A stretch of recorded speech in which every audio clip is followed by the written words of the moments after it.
rise of Korean nationalism, is it dangerous? But where does it stop? When does pride cross the line into exclusion? You've got a generation that's fired up about being Korean, about their culture, language, and heritage, which isn't bad in itself. But what's brewing underneath all that? This nationalism is fueling tensions, not just with Japan and China, but with anyone who doesn't fit the Korean mold. I mean, look at history. How many times have we seen nationalism spiral into something darker?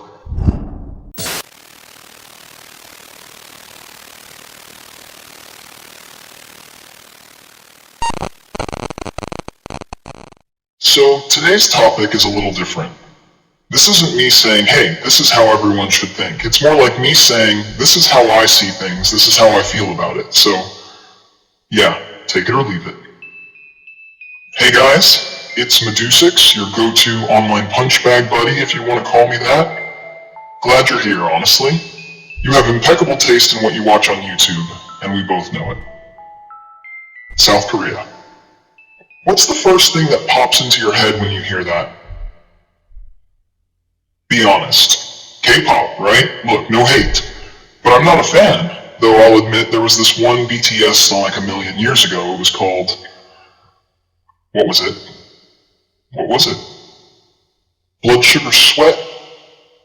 Yeah, I don't even remember anymore. But hey, I like that one, so don't come at me like I'm some anti-K-pop hater. Another thing that comes to mind, especially as a YouTuber, is Mukbang. You know, those videos where people just eat for hours? Yeah, that trend started in South Korea too, and oh, I've got thoughts about that, but that's for another video. We'll tear into that later. Today, we're talking about something bigger. South Korea as a whole. Specifically, the rise of Korean nationalism. Is it dangerous? And the short answer, yes, it is dangerous. But before you click away, let me break it down for you. Yeah, nationalism can be a good thing. Sure, it boosts pride, gets people to celebrate their culture, their history, their achievements. That's all fine and good. But where does it stop? When does pride cross the line into exclusion? When does it start becoming us versus them? And that's exactly what I see happening in South Korea right now. You've got a generation that's fired up about being Korean, about their culture, language, and heritage, which isn't bad in itself. But what's brewing underneath all that? A growing sense of xenophobia and hostility toward outsiders, especially towards countries like Japan and China. And that's a red flag. Let's look at a real-life example of this. The tensions between Korea and Japan are nothing new, right? We're talking about decades of historical beef between these two countries, going all the way back to Japan's colonization of Korea. But recently, it's been ramping up again. You've got younger Koreans being raised with this sense of national pride, which is fine. But it's also inflaming anti-Japanese sentiment. You see it in everything, from boycotts of Japanese products to protests against Japanese influence in South Korea. Sure, the past is painful, but constantly stoking the fire doesn't move anyone forward. And it's not just limited to Japan either. China's in the crosshairs too. You've got people calling out Chinese cultural influences, even going as far as accusing China of trying to steal Korean cultural heritage. Sounds familiar, right? It's the whole us versus them mentality creeping back in. Look, here's the truth. Every country has its issues with neighbors. Hell, look at Europe. But when pride becomes the fuel for resentment, you're no longer building a nation, you're building a prison. And that's where South Korea is headed. How long do you think this level of division can be sustained before it leads to something more destructive? And let's not forget about the foreign workers in South Korea. With the rise of nationalism, the attitude towards them has shifted.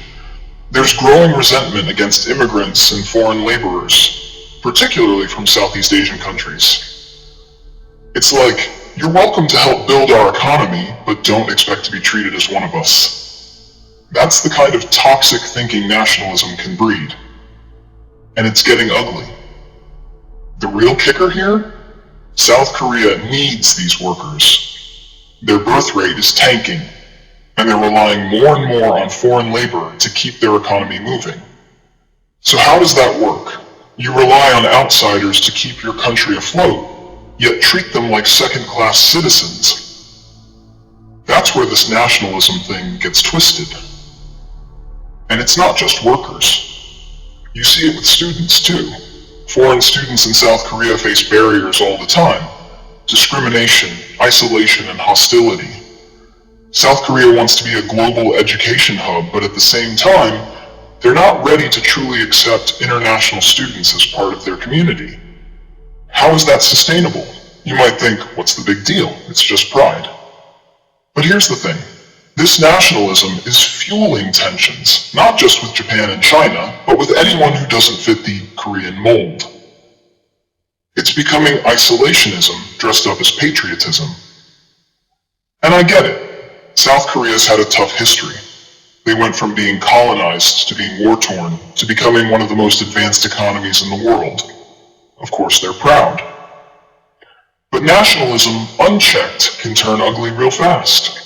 I mean, look at history. How many times have we seen nationalism spiral into something darker? It starts with pride and ends in walls being built, both literally and figuratively. Look, I'm a fan of some Korean stuff too. Korean food? Yes. Kimchi? Hot as hell, but I'm into it. And Korean beauty products? Solid. But when I see this nationalism rising, it's hard not to notice the negative sides creeping in. If left unchecked, South Korea risks becoming a closed-off, arrogant bubble, where cultural pride turns into cultural superiority. And speaking of superiority, you ever notice how some K-pop fans react to anything critical about South Korea?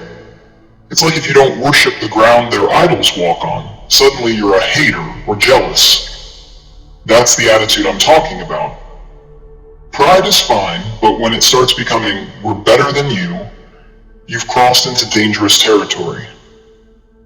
Here's another example. Immigration. South Korea's population is shrinking, and they actually need foreign workers to keep the economy afloat. But at the same time, you've got people who don't want foreigners in their country, who think immigrants are diluting Korean culture. You can't have it both ways, folks. Either you're open to the global world, or you're not. But don't try to play both sides and expect it to end well. And you know what? It's not just South Korea. This rise in nationalism isn't unique. Look around the world and you'll see the same thing happening in different places. This whole backlash against globalization, a surge of my country first mentalities. And we've seen how that plays out. Take the US, for example, with the whole America first rhetoric. Sound familiar? It's the same script, different country. Nationalism starts off with good intentions, protecting your country, promoting your culture, but quickly turns into a tool for division. You think you're standing up for your people, but really, you're just isolating them. And we all know isolation leads to stagnation. If South Korea isn't careful, it'll find itself in a similar mess. Take Brexit, same story. National pride mixed with fear of globalization. We're better off alone, right? And now they're dealing with economic struggles, increased tension with their neighbors, and a divided population. If South Korea keeps feeding into this nationalism, they'll end up isolating themselves from the rest of the world too. So yeah, love the food, love the skincare, but I'm not blind to what's really going on here. Nationalism is a double-edged sword, and right now it's cutting in the wrong direction. Just my take. You can agree or disagree, but that's where I stand. Now, before I sign off, here's a little teaser. Remember when I mentioned Mukbang earlier? Yeah, we're getting into that soon, and trust me, I've got plenty to say. So, stick around, hit that subscribe button, and we'll dive into that mess in the next video. Alright, that's all I've got for today. See you in the next one.